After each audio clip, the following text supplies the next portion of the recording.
যুৱ প্ৰজন্মৰ ল'ৰা ছোৱালীখিনি আপোনাৰ লিখনিৰ সৈতে কানেক্ট কৰে এতিয়া 50 ঊৰ্ধৰ এগৰাকী ব্যক্তিয়ে আপোনাৰ কিতাপখন পঢ়ি কি পাব বা তেওঁ পঢ়িবনে কানেক্ট কৰিব পাৰিবনে কৰিছেও বহুতে মোক ফোন কৰে বা লগো পাওঁ গ্ৰন্থমেলাতে বহুতক লগ পাইছোঁ যিসকল মোৰ মাৰ লগৰো হয় মাৰ বয়সৰ বহুত কেইজন আছে শেহতীয়াকৈ মোৰ বান্ধৱী এগৰাকী তাই শাহুৱেকে নিৰিবিলি পঢ়ি আছে পঢ়ি পেলাই বিৰাট ভাল পাইছে বোলে তেখেতেতো মোক চিনি নাপায় তেখেতে মই তেওঁৰ বোৱাৰীয়েকৰ লগৰ বুলিও নাজানে কিন্তু পঢ়ি পেলাই ভাল পাইছে বা মাজতে ফেচবুকত এটা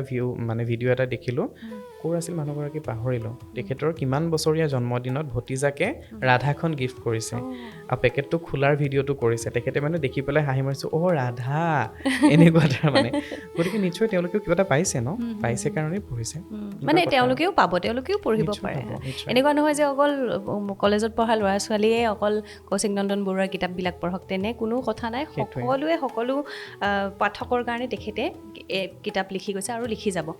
এতিয়া আৰু এটা প্ৰশ্ন মোৰ মনলৈ আহিছে এটা চিৰিয়াছ সাহিত্যৰ ধাৰা এটাই সাহিত্যক আগুৱাই লৈ যাব পাৰেনে বা কিমানখিনি আগুৱাই লৈ যাব পাৰে আচলতে সাহিত্যৰ কথাটো এনেকুৱা সাহিত্যৰ বৰ্গীকৰণ বস্তুটোত মই বৰ বিশেষ বিশ্বাস নকৰোঁ চিৰিয়াছ সাহিত্য পপুলাৰ সাহিত্য জনপ্ৰিয় সাহিত্য এই ধৰণৰ যিটো সাহিত্যই নহয় জানো সাহিত্যক কেতিয়াও আমি বৰ্গীকৰণ কৰিব নোৱাৰোঁ যদিও আমি ভাগ কৰি লৈছোঁ যে কাহিনী ভিত্তিক ফিকশ্যন নন ফিকশ্যন বুলি যিটো কওঁ কাহিনী নথকা বা কাহিনী থকা যিটো তেনেকুৱা হয় তাৰ মাজতো বহুতখিনি ভাগ আহে কবিতা আহিব তাৰ মাজত গল্প আহিব বা নাটক এখন আহিব আজিকালি গীতকো সাহিত্য বুলিতো বহুতে ধৰ গীতি সাহিত্যৰ কথা আহে গতিকে সাহিত্যক আচলতে আগুৱাই নিয়ে পাঠকে আৰু সেই মানুহখিনিয়ে সাহিত্য এটা যেতিয়া যিকোনো কবিতা হওক গল্প হওক যদি আমি তাৰ মাজত মানুহৰ কথা লিখোঁ পাঠকে যেতিয়া তাৰ মাজত নিজক বিচাৰি পায় নিজৰ সেইখিনি দেখে তাৰ মাজত তেতিয়াহ'লে তেওঁলোকে তাক আগুৱাই লৈ যাব তাৰ মাজত ধাৰাবোৰ সলনি হৈ গৈ থাকিব ধাৰা মানে মই চিৰিয়াছ হওক বা জনপ্ৰিয় সেইটো ধাৰাৰ কথা কোৱা নাই এতিয়া যদি আমি চাওঁ অৰুণোদয় যুগৰ সাহিত্য আৰু জোনাকী যুগৰ সাহিত্য বেলেগ কিন্তু ঠিক তেনেকৈ জোনাকী যুগত খুব বেছি গল্প কবিতা লিখা হ'ল তাৰপাছত আবাহন যুগত গল্প লিখা হ'ল খুব বেছি দুইটাৰে সেইবোৰ বেলেগ জোনাকী যুগত সাংঘাতিক ৰোমান্টিক কবিতা চলিছিলে বহুত বেছি আবাহনত অকণমান বেলেগ হ'ল যুদ্ধৰ যুগত অলপ বেলেগ হ'ল সাম্প্ৰতিক সময়ত অলপ বেলেগ হ'ল সেই ধাৰাটো সলনি হৈ গৈ থাকিব কাৰণ আমাৰ মাজত বহুত বস্তু কিবা কিবি আহিল নহয় আজি যদি মই গুৱাহাটীৰ ওপৰত এখন উপন্যাস লিখোঁ সেই উপন্যাসখন যদি আজিৰ পৰা মই 20-30 বছৰ আগৰ বা 50 বছৰ আগৰ গুৱাহাটীখন লিখোঁ তেতিয়াও বেলেগ হ'ব আজি 2024-25 চনৰ যদি গুৱাহাটীখন লিখোঁ তেতিয়াও বেলেগ হ'ব আজিৰ কাহিনীটো লিখিবলৈ গ'লে মই তাত ৰেপিড' উবেৰৰ কথা লিখিবই লাগিব মই হোৱাটছএপৰ কথা আনিবই লাগিব সেইখিনি আঁতৰাই পেলাই মই সেইখিনি চাগে মই গুৱাহাটীক আঁকিব নোৱাৰিম গতিকে এখন চহৰ যেতিয়া সলনি হয় এটা সভ্যতা যেতিয়া সলনি হয় তাৰ সেই সাহিত্যৰ ধাৰাটো কাৰণ সাহিত্য সমাজৰ দাপোন বুলি কয় সমাজখন সলনি হোৱাৰ লগে লগে সাহিত্যৰ ধাৰাটো সলনি নিশ্চয় হ'ব কিন্তু কোনোবাখিনিত এনেকুৱা হৈছে নেকি যে বিষয় বস্তুৰ যিটো ভিন্নতা সেইটো অকণমান ক'ৰবাত অভাৱ ঘটিছে নেকি আচলতে বিষয়বস্তুৰ ভিন্নতা আহিছে কিন্তু বহুত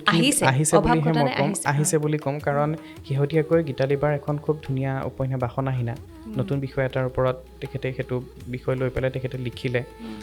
মাজতে ৰশ্মিৰেখা ভূঞাৰ জিগলো বুলি এখন পঢ়িলোঁ সেইখন যিসকল মেইল যিখিনি ছেক্স ৱৰ্কাৰ আছে মেইল প্ৰষ্টিটিউট আছে তেওঁলোকক লৈ পেলাই সেই বিষয়টো লৈ পেলাই তেওঁলোকে লিখা বা এতিয়া মহিলাৰ ক্ষেত্ৰতে মহিলা অধিকাৰক লৈ বহুত কিতাপ ওলাইছে কিন্তু মানে প্ৰেক্টিকেল যেন এটা বিষয় ক'ৰবাত হেৰাই গৈছে কাল্পনিক বেছি হৈছে নেকি তেনেকুৱা অনুভৱ হৈছে এতিয়া মহিলাৰ ক্ষেত্ৰত মই যদি কওঁ মই নিজকে এতিয়া আমাৰ মিডিয়াত ইমানখিনি ছোৱালী আছে তেওঁলোকৰ ষ্ট্ৰাগলটো দেখুৱাবলৈ তেনেকুৱা এখন কিতাপৰ যেন অভাৱ ঘটিছে তেনেকুৱা সেইটোও এটা বিষয়বস্তু হ'ব পাৰে আজিৰ পৰা ইমান বছৰ আগতে হৃদয়ক বিজ্ঞাপনখন তেনেকুৱা এটা বিষয়বস্তুতেই আছিলে বা এনেকুৱা যে কোনোবা এটা বৃদ্ধ চৰিত্ৰ যদি কোনোবা এখন উপন্যাস বা গল্পত দিয়া হৈছে সেই বৃদ্ধ চৰিত্ৰটো আমি এই 2025 বৰ্ষৰ বৃদ্ধ চৰিত্ৰ যেন অনুভৱ নকৰোঁ সেইটো এনেকুৱা লাগে বহু বছৰ 10 বছৰ পুৰণি 20 বছৰ 30 বছৰ পুৰণি হয় কেতিয়াবা সেই বস্তুটো আচলতে উপস্থাপনৰ লগত কথা থাকে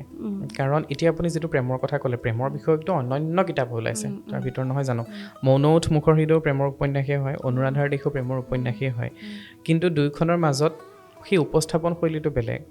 ইয়াৰ যিটো প্ৰেম মৌনত মুখৰ হৃদয় হয়তো সেইখনে একমাত্ৰ কিতাপ নেকি য'ত নায়ক আৰু নায়িকাই এষাৰো শব্দ বিনিময় নকৰাকৈ গোটেই উপন্যাসখন পাৰ হৈ যায় যিটো কিতাপখনৰ নাম মৌন উঠ সদায় মৌন হৈ থাকিল তেওঁলোকৰ বা তেখেতৰ অনুৰাধাৰ দিশৰ কথাটো অকণমান বেলেগ হয় বা অন্তৰীপখন অকণমান বেলেগ হয় বৰদোৱানীখন আকৌ আৰু অলপ বেলেগ হয় গতিকে সেই ভিন্নতাটো আচল কথা আৰু সেই উপস্থাপনটো তাৰমানে মই একেটা বিষয় লৈ আপুনিও লিখিছে ময়ো লিখিছোঁ কিন্তু সেই উপস্থাপনৰ যিটো ভিন্নতাই সেইটোৱে পাঠকক বেলেগ সোৱাদ দিয়ে তাৰমানে মানে উপস্থাপনৰ ভিন্নতাটো হয়তো কোনোবা লেখকৰ উপস্থাপনে আমাক চুই গৈছে লেখকৰ উপস্থাপনে হয়তো আমাক চুব পৰা হয়তো একেটা বিষয় লৈ দুজনে লিখিছে কিন্তু কোনোবা এজনৰ বিষয়টো আমাৰ খুব বেছি ভাল লাগিছে বা কোনোবাজনৰ হয়তো সিমানখিনিলৈ হয়তো আমাক চোৱা গৈ নাই তেনেকুৱা হ'ব পাৰে এতিয়া বহুতে আকৌ আপোনাৰ মানে লিখনিৰ ধাৰাটো অকণমান প্ৰেম কেন্দ্ৰিক বুলি ক'ব বিচাৰি ইউটোপিয়ান মোৰ কথাটো হৈছে যে সঁচা কথা যে মোৰ প্ৰিয় বিষয় চাগে ভাল পোৱা মই ভাল পোৱা বিষয়টো মোৰ প্ৰিয় আৰু তেনেকুৱা ধৰণৰ কিতাপো মই পঢ়ি ভাল পাওঁ বা চিনেমাও মই তেনেকুৱা ধৰণৰ চিনেমাই মই চাই ভাল পাওঁ গতিকে মোৰ লিখনিত হয়তো সেই বস্তুটো অহাটো স্বাভাৱিক কথা আহিবই পাৰে নহয়নে কিন্তু কথাটো মই এইটো লৈহে ক'ম যিসকলে কয় যে কৌশিকৰ নিৰিবিলি সৰাফুল বা ৰাধা প্ৰেম কেন্দ্ৰিক উপন্যাস ঠিক আছে মানিছোঁ প্ৰেম কেন্দ্ৰিক উপন্যাস কিন্তু কথাটো হ'ল 2020ৰ পৰা এতিয়ালৈকে আন বহুতো ভিন ভিন বিষয়ৰ উপন্যাস ওলাল কিন্তু এতিয়া যিসকলে নিৰিবিলি বা সৰাফুলখনক বা ৰাধাখনক বেয়াকৈ আছে তেওঁলোকে সেই ভাল কিতাপকেইখন পঢ়িছেনে সেইকেইখনৰ চৰ্চা তেওঁলোকে কৰিছেনে জুৰি বৰা বৰগোহাঁইৰ যিখন কেমোফ্লেজ বিৰাট ধুনীয়া উপন্যাস মানে এটা সময়ত যিটো ৰাষ্ট্ৰ সন্ত্ৰাস আছিলে অসমৰ ওপৰত যিটো মানে অত্যাচাৰ চলিছিলে বা আলফা সেই সময়খিনিলৈ খুব ধুনীয়া এখন উপন্যাস এবাৰ তাৰে ছিকুৱেল নেকি এখন ওলাইছে নেত্ৰী বুলি মই কিনি থৈছোঁ পঢ়া নাই সেইখনো খুব ধুনীয়া উপন্যাস নয়নতাৰাৰ পৃথিৱী আশ্ৰবিকা বৰাৰ খুব ধুনীয়া উপন্যাস বা বহুতকেইখন পিজলা গাভৰু বুলি এখন ওলাইছে লাচিত বৰফুকনৰ জীয়ৰীৰ ওপৰত বহুতে নাজানে সেইবোৰ কথা সেইখন খুব ধুনীয়া উপন্যাস প্ৰভাত গোস্বামী ছাৰৰ গতিকে তেওঁলোকে সেইকেইখন পঢ়িছেনে যদি পঢ়িছে সেইকেইখনৰ ওপৰত চৰ্চা কৰিছেনে কথাটো তেনেকুৱা ন কোনোবা এজন ৰাইটাৰে ঠিক আছে আজি তেওঁলোকে মোক অভিযোগ দিছে কিন্তু মই প্ৰত্যেকটো বিষয়টো সামৰিব নোৱাৰোঁ আজি বাৰু তেওঁলোকৰ কথাটো শুনি পেলাই যেনিবা মই ঐতিহাসিক কিতাপ এখনে লিখিলোঁ তাৰপিছত ক'ব আমুকটো বিষয়ত কিয় নিলিখিলে তামুকটো বিষয়ত কিয় নিলিখিলে মোৰ বস্তুটো হৈছে যে যিটো বিষয়ৰ প্ৰতি মোৰ ধাৰণা আহে বা মই যিটো জানো মই নিজৰ সীমাবদ্ধতাখিনিও জানো আজি মই এটা কথা মই নিশ্চয় নদি ক'ব পাৰোঁ যে মই চাগে ঐতিহাসিক উপন্যাস এখন লিখিব নোৱাৰোঁ যিমানখিনি কষ্ট লাগিব যিমানখিনি অধ্যৱসায় লাগিব হয়তো মোৰ মাজত নাই কাৰণ মানুহে নিজৰ লিমিটেশ্যনটো জনাটো জৰুৰী মোক যিসকলে কয় তুমি বুৰঞ্জীমূলক উপন্যাস নিলিখা নেকি মই নিজকে মোৰ সাহস নাই বুৰঞ্জীমূলক উপন্যাস লিখাৰ কথা মই তাগিদা দিওঁ শিৱানী বৰাৰ কথা ক'লে যে শিৱানী বাক মই কওঁ শিৱানী বা এই চৰিত্ৰটো লৈ পেলাই এখন লিখকচোন বা আশ্ৰবিকাকো কওঁ তাইও বুৰঞ্জীৰ সেয়া মই এইটো কথা লৈ পেলাই উপন্যাস এখন হ'ব নোৱাৰেনে মই তেনেকৈ তাগিদা দিওঁ কাৰণ মোৰ পঢ়িবলৈ পঢ়ি ভাল পাওঁ কিন্তু সেইটো বস্তুৰ ওপৰত নিজৰ কৰিবলৈ সাহস নাই হয়তো আগলৈ কৰিবগৈ পাৰোঁ কেতিয়াবা নাজানো কিন্তু এতিয়াই হয়তো মোৰ সেইখিনি সাহস নাই গতিকে সেই লিমিটেশ্যনখিনি নিজে মানি লোৱাটো জৰুৰী আৰু মানুহে বেয়া লগাটো চৰ্চা কৰাতকৈ যিখিনি ভাল ভাল কাম হৈ আছে সেইখিনি চৰ্চা হোৱাটো বহুত বেছি নিশ্চয় সমালোচনা আচলতে কৰে বাৰু সকলোৰে আৰু জনপ্ৰিয়তা আহিলে সমালোচনা হয়ে এতিয়া অকণমান আগতে আপুনি কৈছিলে যে সাহিত্যক আপুনি বৰ্গীকৰণ নকৰে কিন্তু আপোনাক জনপ্ৰিয় সাহিত্যিক বুলি কয় কিন্তু মানুহে কয় সেইটো জানো আৰু এটা কথা এইখিনিতে জনপ্ৰিয় শব্দটোক মানুহে কিবা সাংঘাতিক বেয়া শব্দ এটা বুলি ধৰি লয় কিয় নাজানো মই যদি আজি গীত এটি জনপ্ৰিয় হ'লে কাৰো আপত্তি নাই চিনেমা এখন জনপ্ৰিয় হ'লে কাৰো আপত্তি নাই কিতাপ এখন জনপ্ৰিয় হ'লে কিয় আপত্তি জনপ্ৰিয় ভাই মানুহে ভাল পাইছে ভাল পোৱাটোৱে জনপ্ৰিয় বুলি নকয় জানো তেতিয়াহ'লে কোনোবা লেখক এগৰাকী জনপ্ৰিয় হ'লে সেইটোত আপত্তি কিয় মোক মাজতে আমাৰ বাইদেউ এগৰাকী কিবা এটা কথাত মানে লিখোঁতে মানে এনেকৈ জনপ্ৰিয় লেখক বুলি লিখিলে তাৰপিছত ক'লে চৰি তুমি আকৌ বেয়া পাবা নেকি কিন্তু মই বেয়া নাপাওঁ মই নিশ্চয় ভাল পাওঁ যদি মোক তেনেকৈ ভাবিছে মই নিজকে জনপ্ৰিয় বুলি ভবা নাই এতিয়ালৈকে ইমানখিনি নাই হোৱাকৈ সেইটো বেলেগ কথা কিন্তু কোনোবাই যদি মোক জনপ্ৰিয় বুলি ভাবিছে তেতিয়াহ'লে নিশ্চয় মই সৌভাগ্যৱান লেখনি এটা জনপ্ৰিয় হৈছে মানে সেইটো কিমান এটা পজিটিভ কথা আমাৰ সমাজখনৰ কাৰণে কিমান এটা মানে ধনাত্মক দিশ যে এতিয়া মানুহে কিতাপো জনপ্ৰিয় কৰিছে লেখকো জনপ্ৰিয় হৈছে লেখকক ওচৰলৈও মানুহে চেলফি উঠিবলৈ গৈছে কেৱল অকল সংগীত শিল্পী বা অভিনেতা অভিনেত্ৰীৰ ওচৰলৈ চেলফি উঠিবলৈ যোৱা নাই এইটো কিমান ভাল দিশ আৰু সময়ৰ লগে লগে মানে সলনি হয় গতিকে এইটো দিশ আচলতে পজিটিভ আৰু এইটো সকলোৱে আঁকোৱালি ল'ব লাগে এনেকুৱা নহয় যে সমালোচনা কৰি কোনোবাই ভাল কাম এটা কৰিব গৈছে এইটো পিছফালৰ পৰা টানি থাকক এতিয়া সামাজিক মাধ্যমত আমি দেখোঁ আপোনাৰ যথেষ্ট অনুৰাগী আছে কোনোবাই যদি আপোনাক কিবা এটা কয় সেই তেওঁলোকে অনুৰাগীখিনিয়ে আকৌ তেওঁলোকে খুব ধুনীয়াকৈ লিখে আপোনাৰ বিষয়ে গতিকে সেইটো এটা মানে আপোনাক বহু অনুৰাগীয়ে আৱৰি ৰাখিছে কিন্তু মৰমেৰে গতিকে তেওঁলোকক আপুনি মানে তেওঁলোকৰ প্ৰতিও চাগে আপুনি আৰু সদায় কৃতজ্ঞ। মই আচলতে নিজৰ কামখিনি কৰি গৈ ভাল পাওঁ কাৰণ মই নিজে যেতিয়া কওঁ মই নিজে জানো যে মই নিজে একো বেয়া কাম কৰা নাই, কাৰোবাৰ ক্ষতি হোৱা কাম মই একো কৰা নাই, কাৰোবাৰ মই কাকো ঠগা নাই। গতিকে হয়তো এতিয়া ছ'চিয়েল মিডিয়াৰ যিবিলাক সময় আহি আছে ন' ডাউট মই আক্ৰোশৰ বলিও হৈছোঁ, 2-3বাৰকৈ হৈছোঁ, বহুতে একেলগে আক্ৰমণ কৰাও পাইছোঁ, হয়তো আগলৈ আৰু বেয়া কিবা আহিব পাৰে মই জানো, কিন্তু অন্ততঃ মই এটা কথাই কওঁ যে মই নিজৰ কামখিনিত ফ'কাছ কৰি ৰাখিম, তাৰমানে